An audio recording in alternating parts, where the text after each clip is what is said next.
Since the last encampment clearing off Commercial Street in Portland, the number of tents in the city has significantly decreased. Right now, the city is reporting there are 35 total tents set up across the city. 23 of those are on private property, 2 are on city property, and 5 are on state property. Now, before the Harborview Memorial Park encampment was cleared in January, there were more than 130 tents there alone. And after that clearing, the city said it would be the end of encampments.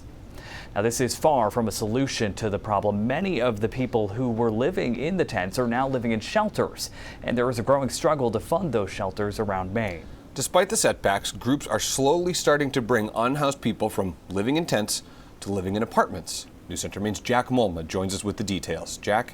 Well, Chris and Zach, we interviewed several homeless people in Portland who recently found housing over this past month. Now, both received help from caseworkers through Preble Street. The nonprofit tells us it's seen success through its recuperative care program. This is a program where unhoused people can go to the emergency room and then afterward, instead of being discharged to the streets, is sent to a transitional housing option. And in that transitional housing, Preble Street says it tries to work with housing providers to find a permanent housing solution. Now, the goal here is to make sure homeless people can get the medical care they need in order to make the transition from a tent to an apartment easier. Now, one man who was housed this way says more resources are needed to get people off the streets. These streets chew people up. We need to get, the help, the education, this stuff going, and create a better environment that otherwise, we're not going to want to improve. It's so important for our environment.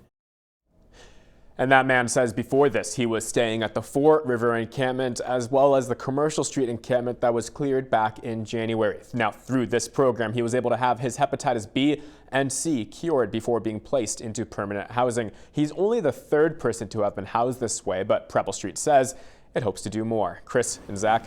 All right, Jack Mulman in the studio tonight. Thanks very much.